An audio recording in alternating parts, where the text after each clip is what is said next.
John, there is no version of me that's happier than the one standing in front of you. My favourite person and my greatest love. However,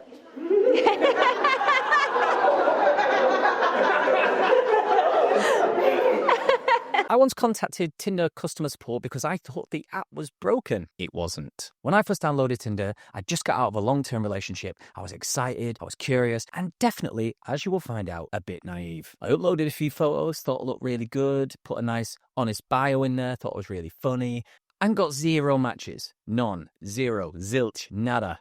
Not even a pity swipe or even an accident from anyone that I'd swipe right on. After about a week of this horrendously awful barren spell, I contacted Tinder customer support. Now wait there, I know what you're thinking, and you're dead right. Through muffled giggles, I heard some words that cut right to my very core.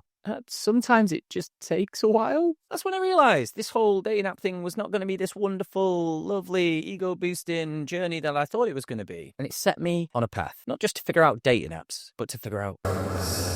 Yes, Guru John, tell me more. Now, I didn't mean my wife because I'm good at dating apps. I think we've established that. I met her because I stopped treating them like a game and started using them with real intention. Here are the 5 things that I did that absolutely transformed my life and helped me meet my wife. Number 4 is my favorite, but they're all really valuable if you want to get off those apps and meet your one. Number 1, I stopped swiping mindlessly. Now, this is you, right? You're in bed, you're on the toilet, you're just swiping. You're not even thinking about it. You're not paying any attention really to what you're doing. I didn't want to do that. I got really intentional about the time that I spent on dating apps. In fact, I got so intentional that I chose the one app that I thought best suited me, how I like to approach people, how I like to engage with people. And I really focused on that app and focused on one person at a time, making my interactions with them really personal and thoughtful. It only takes one good match to get off these apps, so why not pay attention to them? If I'd spent all of that time thinking about how to engage with someone and then they just didn't respond, that could really hurt my ego, right? What you gonna do? That might affect how I engage with the next person that I came across.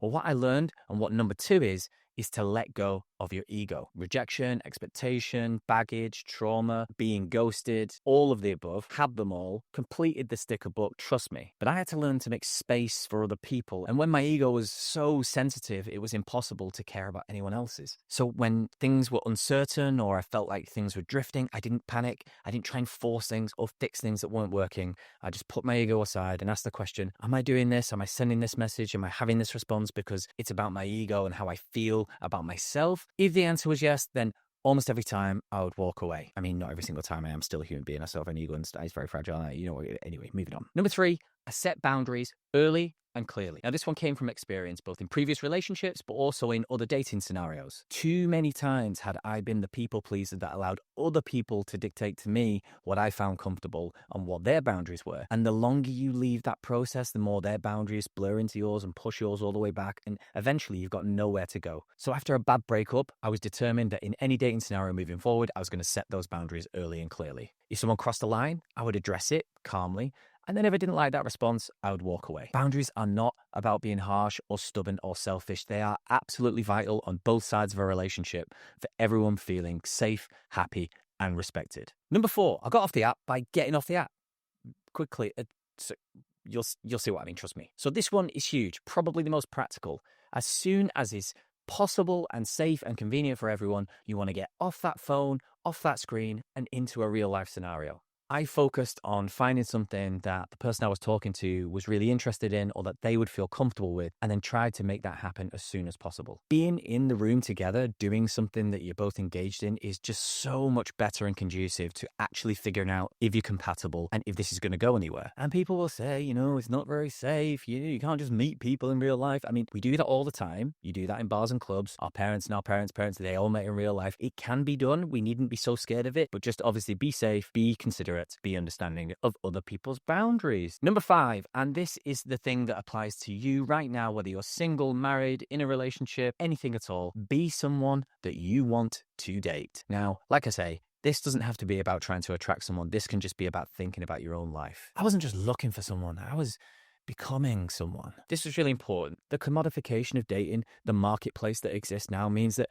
people haven't got time to pay attention to people that haven't got something going on for them, that aren't interesting, that don't have anything to speak about in conversations. And that comes from that person being an interesting person. So the things that I did in this period weren't necessarily for anyone, but they did make it so much easier when I met people on dates to sound interesting, to have things to talk about. So I started new hobbies. I, as many single people do, went to the gym. It's really interesting. I did some volunteering. I took on new projects. I did lots of things that genuinely meant that I had a fail-safe. If I didn't meet someone, I still had this great life. When I showed up to that first date with my now wife, I was happy, I was energized, and I was confident when she was 45 minutes late. That's another story for another day. I ordered myself a bottle of wine, cracked out a garlic bread, and thought, you know what, she comes, she don't. It's okay, I got this great life. But she did arrive. After all of this came her. We matched over an incredibly witty response from me about jellyfish, which was so profound, personal, and intentional that it made it into the vows of our wedding. Because without all of that,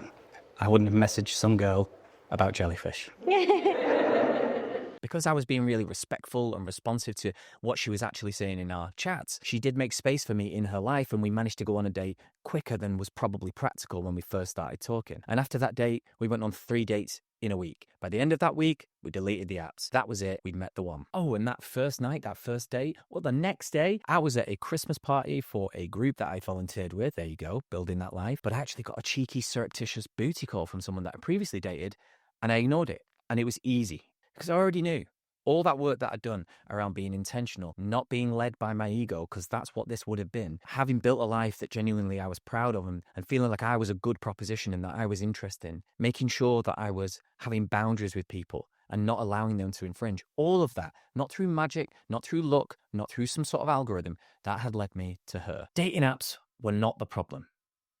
I was. Until I wasn't. Thanks for being a cutie and watching this video on the Right Angle channel. If you like this sort of content, and trust me, there are so many more stories about me that are ridiculous, then please do like, subscribe, and share. I'd love to see you back around the channel. See you on the next one.